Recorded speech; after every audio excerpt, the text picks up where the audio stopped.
Good morning. It is Monday, June 17th, 2019. My name is Bev. This is the Bev D Show. I hope everybody had a wonderful weekend. It was definitely a little bit of eventful weather, but then again, we do live in Ohio, the one state where you can get all four seasons in one day, which is, I know there's others like that, but we really like to do things in the extreme fashion here.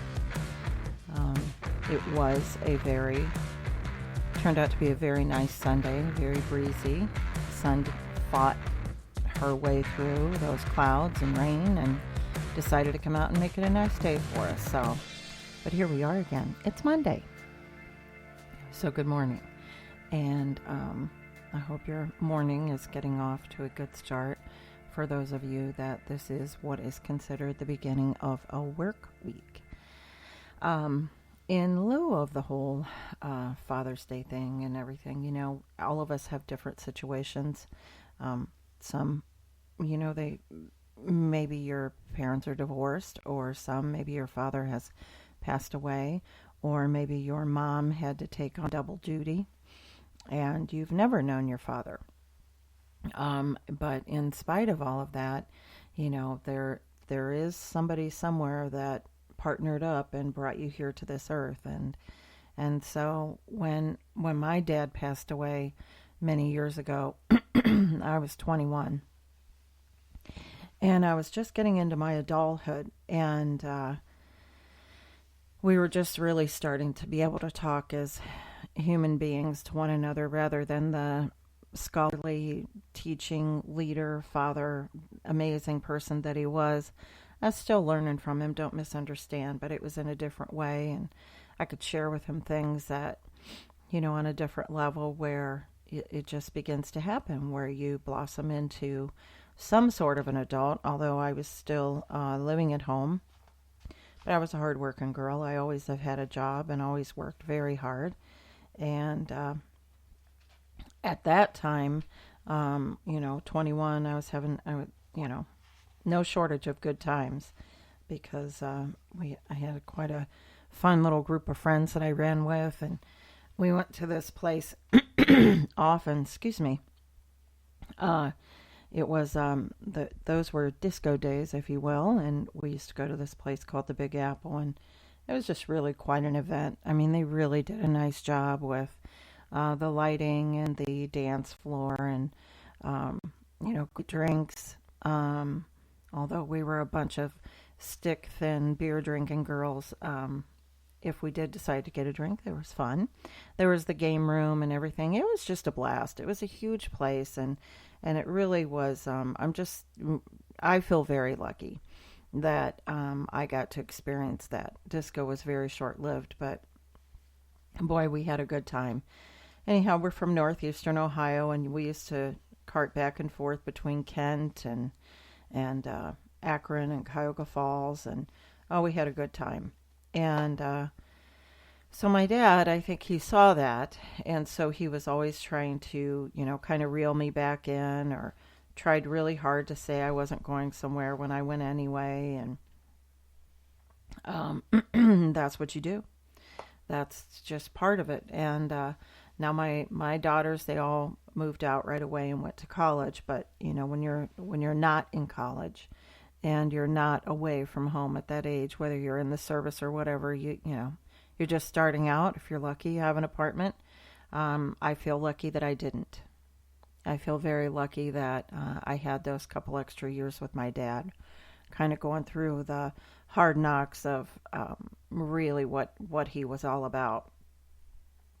Because living at home, I had the opportunity to be able to watch as my older brothers and sisters, I'm the youngest of 7, and my older brothers and sisters were having babies like crazy, and I was becoming an aunt again. Every time I turned around, it was just a really good time to be alive and in that family, because everybody was just a lot of young couples.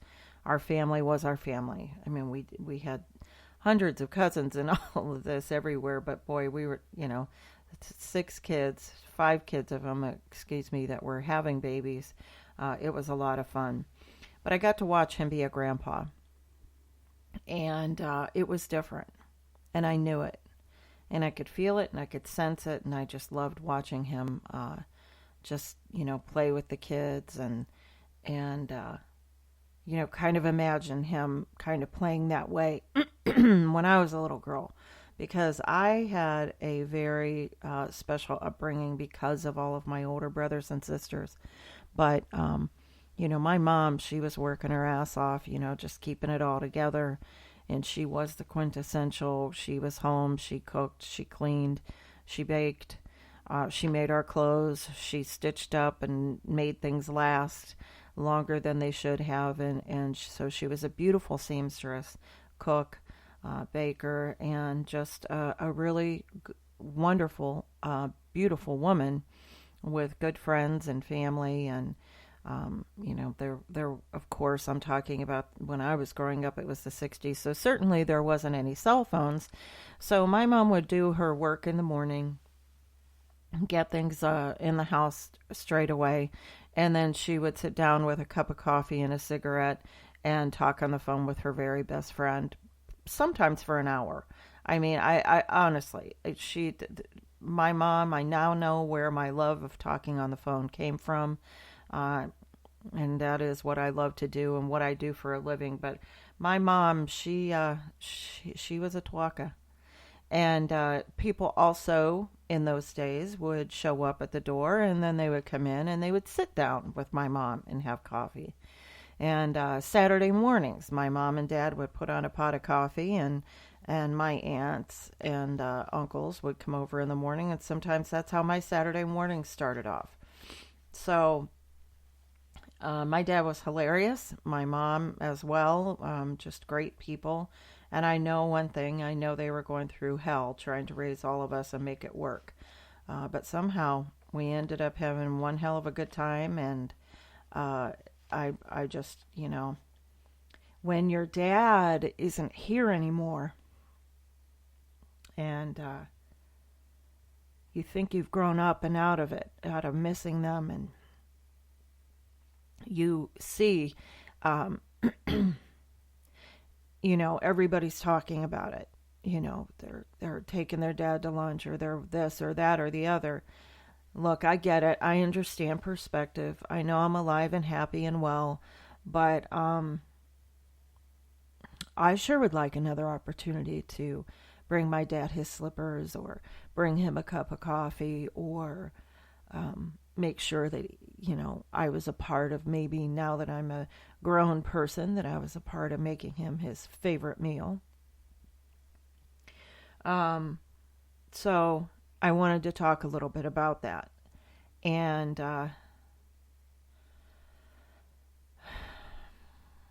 just be able to, I told you guys a lot of this is very selfish, and it's a way to talk to the universe and get some thoughts and stuff out there. And I can't believe that it can still affect me the way that it does.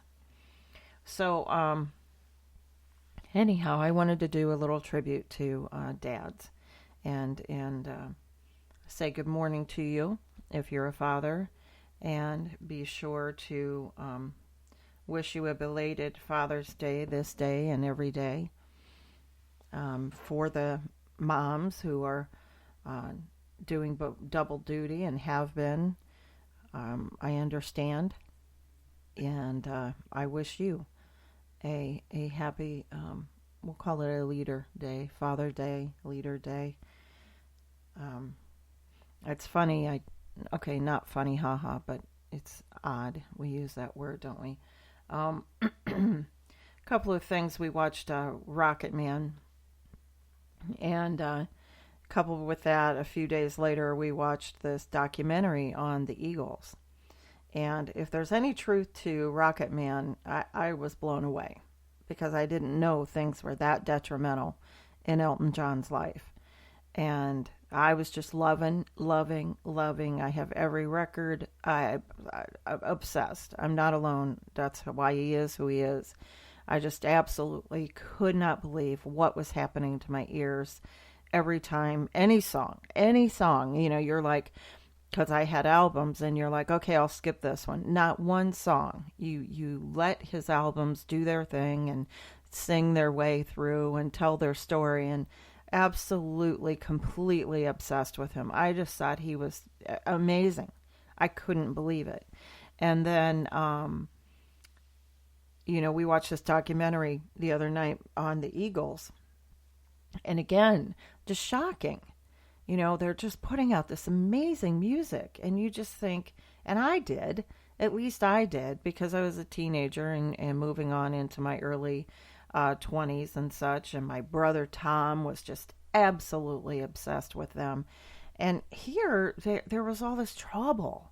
There was all this trouble and turmoil with these guys, and it just, when you really watch it, because we didn't find that out till later years, but when you watch this documentary and you watch them talking about it, it's just, I guess pain drives creativity. I guess that's the point I wanted to make about it. Certainly, that the pain that these guys were going through and what they were going through is just, it's amazing.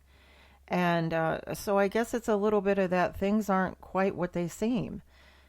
We may think in our workday and the people that we're talking to and things like that, that there might be a better job or there might be a better opportunity, or look at that couple, how happy they are in their relationship or whatever. And sometimes what is on the outside is truly not what's going on in the inside. And I think we do that as individuals as well.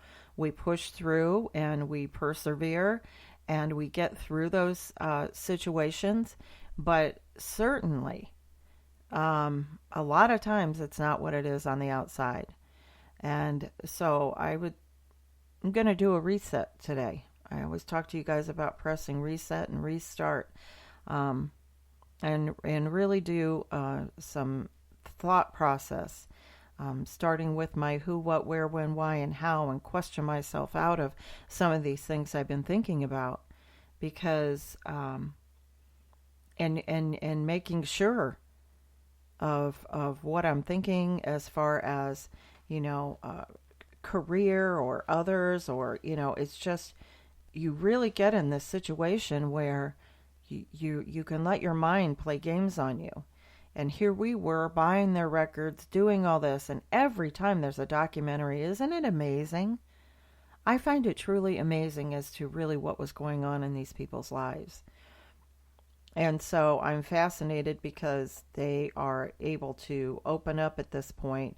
We're hearing their stories, and lo and behold, here we were listening to the music. And with Elton John, if there's any truth to that, he was writing, absolutely the music he was writing was a mirror to what was going on in his life. It's an excellent movie. I highly recommend it, as is this documentary that's been floating around for years with the Eagles. See if you can look it up and find stuff. All right. Not really what it seems, Just give that some thought and see how you can apply it to your week. And by all means, as myself, I'm going to be pushing restart here in about 10 minutes and getting a good start to my week. So I opened up talking about dads and Father's Day. So found a little poem that I wrote years ago, and it goes a little something like this. They can't live forever, although we wish they could. Those dads of ours, we miss all days, but when others are celebrating, well, we feel a funny way. We understand all come and go, and even in a given day, as humans without even meaning to, we most certainly take for granted the seeds in life the Lord has planted. We don't always appreciate the life in front of us, so my words to you today are, try to hold on to each moment with your dads and loved ones. Let them know when saying goodbye you love them and that you will try. For I know the terror when I woke one morning in the past of many years, the worst of my mother's fears, that we had lost a loved one, my dad we loved so dear. This little poem is not to sadden, don't feel sorry, but love one another and embrace your day, for the Lord has blessed in so many ways. Love to all fathers and mothers, sons and daughters, and family and friends, bloodline and not. Happy Father's Day today.